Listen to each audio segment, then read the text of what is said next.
सुप्रभात मेरे प्यारे बच्चों, मैं आपकी हिंदी की अध्यापिका जया माथुर विद्या बाल भवन सीनियर सेकेंडरी स्कूल से। आइए बच्चों, आज हम क्या पढ़ेंगे? क्रिया पढ़ेंगे। आज का जो हमारा प्रकरण है वो क्या है? क्रिया है। पिछली कक्षा में हमने विशेषण पढ़ा था, आज हम क्रिया पढ़ेंगे।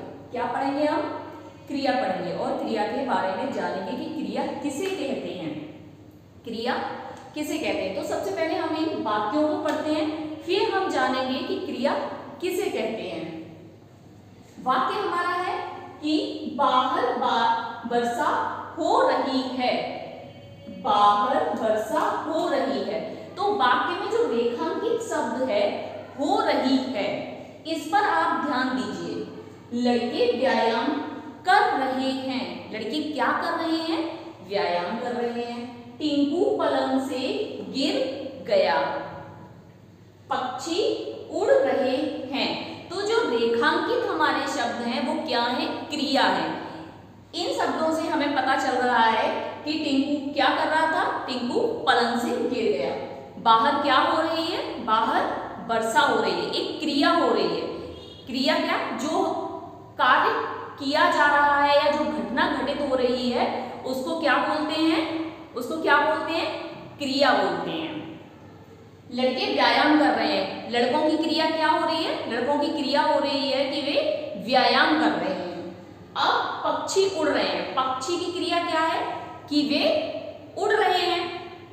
और मेरी क्रिया अभी क्या है आपके सामने? मैं क्या कर रही हूं? बहुत अच्छे, कि मैं आपको पढ़ा रही हूं। तो मेरी क्रिया क्या है? कि मैं पढ़ा रही हूं। अब आइए हम जानते हैं कि क्रिया कहती किसे हैं। क्रिया या फिर क्रिया की परिभाषा क्या है?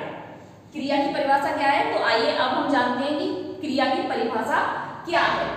क्रिया की परिभाषा, जिन शब्दों से किसी कार्य के होने या करने का बोध होता है या किसी घटना के घटित होने का बोध होता है उसे क्रिया कहते हैं। जिन शब्दों से किसी कार्य के करने या होने का बोध होता है या किसी घटना के घटित होने का बोध होता है उसे क्या कहते हैं? उसे क्रिया कहते हैं। जैसे कि उदाहरण में आप देखिएगा कि किसान हल चला रहा है। किसान की क्रिया क्या हो रही है? कि किसान हल चला रहा है। क्या कर रहा है? वो हल को चला रहा है। किसान की जो क्रिया है वो क्या है? कि हल को चलाना। बच्चा किताब पढ़ रहा है। बच्चे की क्रिया क्या हो रही है? बच्चे की क्रिया हो रही है कि वह किताब पढ़ रहा है। जो भी कार्य हम करते हैं वो क्या होती है? हमारी क्रिया होती है। उस कार्य को करने का जो ढंग, किसी भी कार्य को करने का जो ढंग होता है वो हमारी क्या होती है? क्रिया होती है। अब आपको बच्चों क्रिया की परिभाषा पता चली कि क्रिया की परिभाषा या क्रिया किसे कहते हैं। ये एक ही होता है। यदि अगर आपसे कोई पूछे कि क्रिया किसे कहते हैं तो भी आप यही बताओगे कि जिन शब्दों से किसी कार्य के करने या होने का बोध होता है उसे हम क्रिया कहते हैं। या आपसे कोई ये पूछे कि क्रिया की परिभाषा क्या है या क्रिया की परिभाषा बताइए, तब भी आप क्या बताएंगे? कि जिन शब्दों से किसी कार्य के करने या होने का बोध होता है या किसी घटना के घटित होने का बोध होता है उसे हम क्रिया कहते हैं। अब हम जानते हैं कि क्रिया के भेद, कि क्रिया के कितने भेद होते हैं। आइए, क्रिया के भेद, क्रिया के दो भेद होते हैं। एक कर्म की दृष्टि से और दूसरा रचना के आधार पर। सबसे पहले हम देखते हैं कर्म की दृष्टि से। कर्म की दृष्टि से भी कितने भेद होते हैं? कर्म की दृष्टि से भी दो भेद होते हैं। एक अकर्मक क्रिया, दूसरा सकर्मक क्रिया। अब हम जानते हैं कि अकर्मक क्रिया क्या होती है। अकर्मक क्रिया क्या होती है? अकर्मक क्रिया वो होती है जो कर्म के रहित क्रिया की जाती है। कर्म के रहित, जिसमें ऐसी क्रिया जिसमें हमारा कर्म नहीं आता, सिर्फ क्रिया हो रही होती है लेकिन उसमें कर्म नहीं होता है, वो होती है हमारी अकर्मक क्रिया। जैसे कि अभी आपके सामने उदाहरण है, बच्चा रो रहा है। बच्चा क्या कर रहा है?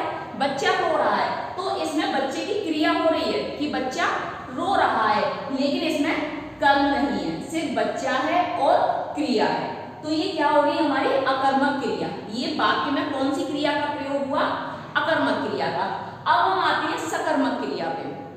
सकर्मक क्रिया होती है कर्म दिया होता है, ऐसा वाक्य जहां कर्म भी शामिल होता है वो होती है हमारी सकर्मक क्रिया। जैसे बच्चा पलंग से गिर गया, बच्चा कहां से गिरा, बच्चा कहां से गिरा, बच्चा पलंग से गिरा, कहां से गिरा, पलंग। तो इसमें क्या है कि हमारी क्रिया भी हो रही है कि गिरा, बच्चा क्या हुआ, गिरा, और इसमें कर्म भी है, क्या है, पलंग। पलंग क्या है, हमारा कर्म है, और बच्चा क्या है, हमारा कर्ता है। तो इस वाक्य में क्या दिया हुआ है, कर्म दिया हुआ है। ये वाक्य हमारा कर्म के सहित है, तो इसको हम क्या कहेंगे, ये हमारी क्या हुई, सकर्मक क्रिया। बहुत अच्छी, कौन सी क्रिया हुई है, हमारी सकर्मक क्रिया। अब आते हैं हम क्रिया के दूसरे भेद पर। किस पर आते हैं, क्रिया के दूसरे भेद पर, रचना के आधार पर। किसके आधार पर, रचना के आधार पर। रचना के आधार पर भी क्रिया के 4 भेद होते हैं। कितने भेद होते हैं, 4 भेद होते हैं, 1 2 3 4। पहला संयुक्त क्रिया, दूसरा नाम धातु क्रिया, तीसरा प्रेरणार्थक क्रिया, चौथा पूर्वकालिक क्रिया। अब हम सबसे पहले जानते हैं कि संयुक्त क्रिया। संयुक्त क्रिया क्या होती है, जब 2 या 2 से अधिक क्रियाएं मिलकर किसी एक क्रिया को पूर्ण करती हैं। जब 2 या 2 से अधिक क्रियाएं मिलकर एक क्रिया को पूर्ण करती हैं तो क्या कहलाती है, हमारी संयुक्त क्रिया कहलाती है। क्या कहलाती है, संयुक्त क्रिया कहलाती है। ऐसा वाक्य जिसमें 2 क्रियाएं हों, क्या हो, 2 क्रियाएं हों। जैसे कि संयुक्त क्रिया का उदाहरण है कि मोहन पढ़कर सो गया, मोहन पढ़कर सो गया, तो मोहन ने क्या किया, पढ़ाई भी की और वो सो गया। तो इसमें क्या थी, 2 क्रिया थी, तो संयुक्त दोनों मिली के वो पहले क्या किया, उसने पहले पढ़ा और फिर वो सो गया। तो ये क्या हो गया, उदाहरण हमारा संयुक्त क्रिया का उदाहरण हो गया। अब नाम धातु क्रिया, वे क्रियाएं संज्ञा, सर्वनाम और विशेषण और अनुकरणवाची शब्द से बनती हैं। वे क्या कहलाती हैं, हमारी नाम धातु क्रियाएं कहलाती हैं। जैसे कि बतियाना, ललचाना, कपकपाना, ये क्या है, नाम धातु क्रियाएं हैं। कौन सी क्रियाएं हैं, नाम धातु क्रियाएं हैं। अब हमारा आता है प्रेरणार्थक क्रिया। तीसरी क्रिया कौन सी है, हमारी प्रेरणार्थक क्रिया। इसमें क्या होता है कि कर्ता, जब कर्ता किसी कार्य को स्वयं ना करके किसी अन्य व्यक्ति को कार्य करने के लिए प्रेरित करता है तो वह प्रेरणार्थक क्रिया कहलाती है। जब कर्ता स्वयं किसी कार्य को न करके किसी अन्य व्यक्ति को उस कार्य के लिए प्रेरित करता है या उस व्यक्ति से कार्य करवाता है तो वो क्या कहलाई जाती है, प्रेरणार्थक क्रिया कहलाई जाती है। प्रेरणार्थक क्रिया का उदाहरण, मालिक नौकर से घर साफ करवाता है, मालिक नौकर से घर साफ करवाता है। अब इसमें आपको पता चला कि कर्ता कौन है, मालिक है, लेकिन मालिक खुद घर साफ ना करके वो किसको प्रेरित कर रहा है, नौकर को, नौकर से घर को साफ करवा रहा है। तो क्या हो गया, ये प्रेरणार्थक क्रिया हो गई। अब पूर्वकालिक क्रिया, पूर्वकालिक क्रिया क्या होती है, मुख्य क्रिया से पूर्व कोई क्रिया की जाए। मुख्य क्रिया से पूर्व जब कोई क्रिया की जाए तो वो क्या कहलाती है, पूर्वकालिक क्रिया कहलाई जाती है। इसका उदाहरण है, पुजारी नहाकर पूजा करता है, पुजारी नहाकर पूजा करता है। तो पूर्वकालिक क्रिया क्या है कि वो पूजा तो करता है लेकिन उससे पहले उसने क्या किया, नहाया, नहाकर पूजा की। तो ये क्या हो गई, पूर्वकालिक क्रिया हो गई। ये हमारा क्या था, क्रिया। हमारा जो प्रकरण आज का था वो क्या था, क्रिया। आशा करती हूँ कि बच्चों आपको ये अच्छे से समझ में आई होगी कि क्रिया का किस प्रकार से हम प्रयोग कर सकते हैं और कहाँ कहाँ प्रयोग होते हैं, क्रिया के भेद कितने होते हैं, ये आप समझ गए होंगे। अब हम बच्चों कुछ अभ्यास कार्य करेंगे। बच्चों तो अब हम अपने प्रकरण से संबंधित कुछ अभ्यास कार्य करेंगे। हमारा प्रकरण क्या है, क्रिया, जो कि मैंने अभी आपको पढ़ाया था। अब हम उससे संबंधित कुछ क्रियाएं पूर्ण करेंगे। तो आओ बच्चों, हम इन क्रियाओं को देखते हैं और उनको पूर्ण करते हैं। आप अपनी पुस्तक निकालिए, व्याकरण, हिंदी व्याकरण की पुस्तक निकालिए, उसमें आपका जो पाठ है क्रिया, उसकी इस अभ्यास कार्य को करते हैं। आपको ये अभ्यास कार्य पुस्तक पर करना है, और जो वाक्य मैंने नहीं लिखे हैं या अभ्यास कार्य में मैंने कुछ छोड़ा हुआ है वो आपको स्वयं करने हैं। किस लिए करने हैं? क्योंकि जिससे कि आप भी अभ्यास कर सकें कि आपने प्रकरण को पूरी तरीके से सीख पाया है या नहीं। तो अब हम अपने अभ्यास कार्य की ओर चलते हैं और कार्य को करना शुरू करते हैं। तो हमारा पहला प्रश्न है, वाक्य में क्रिया शब्द को रेखांकित करो। हमें क्या करना है? इन वाक्यों में क्रिया शब्द को रेखांकित करना है, यानी कि उसके नीचे हमें लाइन खींचनी है, एक रेखा खींचनी है। वह बालक बहुत साहसी है। वह बालक कैसा है? साहसी है। तो क्रिया क्या है उसकी? कि वह साहसी है। अब मां ने बेटे को पत्र लिखा। मां ने बेटे को पत्र लिखा। मां की क्रिया क्या है इसमें? मां की जो क्रिया हो रही है वो क्या हो रही है कि वह उन्होंने पत्र लिखा। चींटियां कतार में चलती हैं। चींटियां कैसे चलती हैं?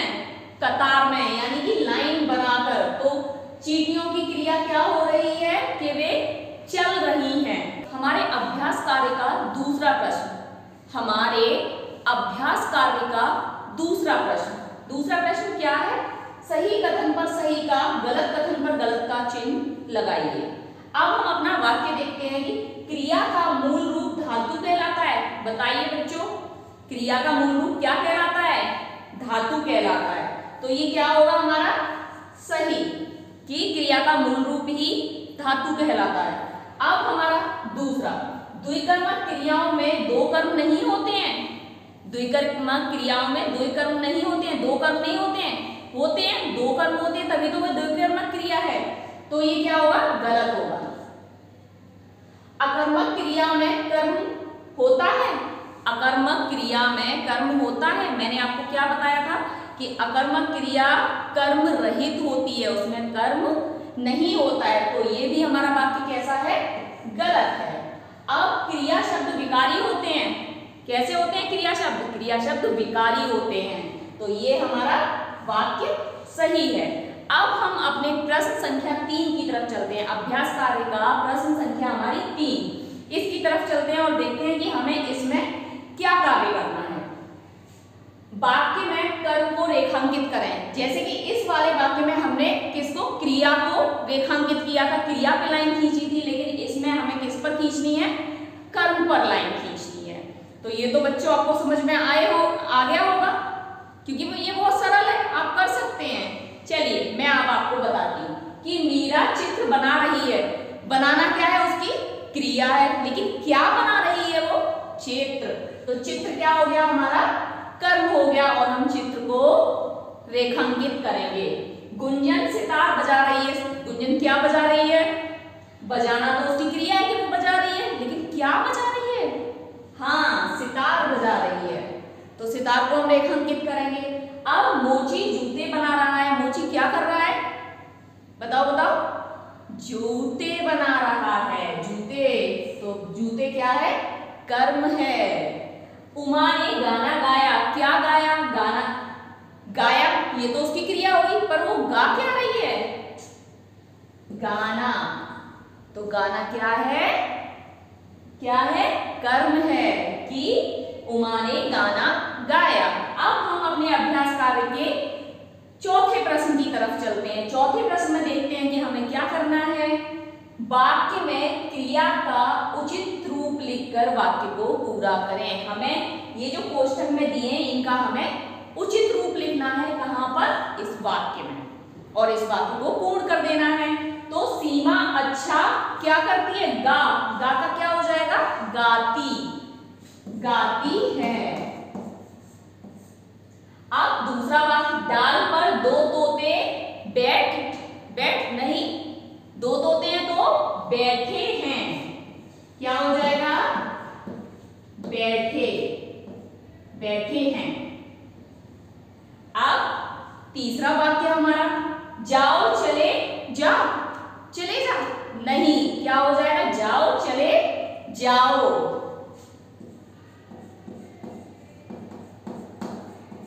अब हमारा चौथा वाक्य देखते हैं, बाजार में दुकानें सज या सजा?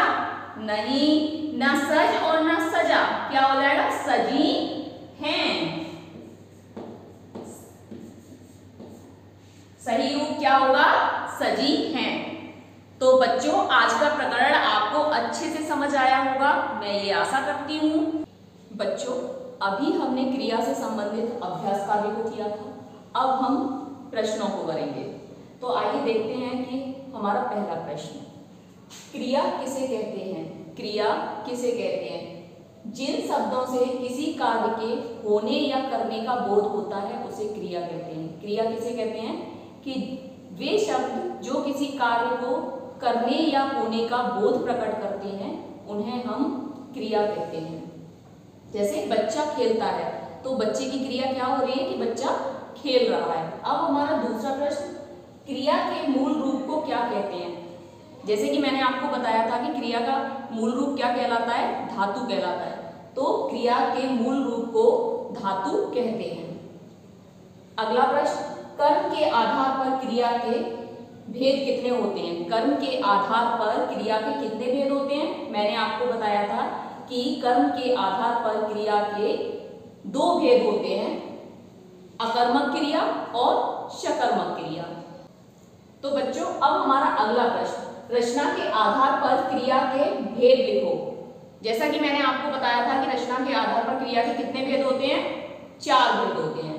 पहला संयुक्त क्रिया, दूसरा नाम धातु क्रिया, तीसरा प्रेरणार्थक क्रिया और चौथा पूर्वकालिक क्रिया। अब हमारा 5वां प्रश्न, नाम धातु क्रिया किसे कहते हैं? नाम धातु क्रिया किसे कहते हैं? जो क्रियाएं संज्ञा, सर्वनाम, विशेषण और अनुकरणवाची शब्द से बनती हैं उन्हें नाम धातु क्रिया कहते हैं। उन्हें क्या कहते हैं?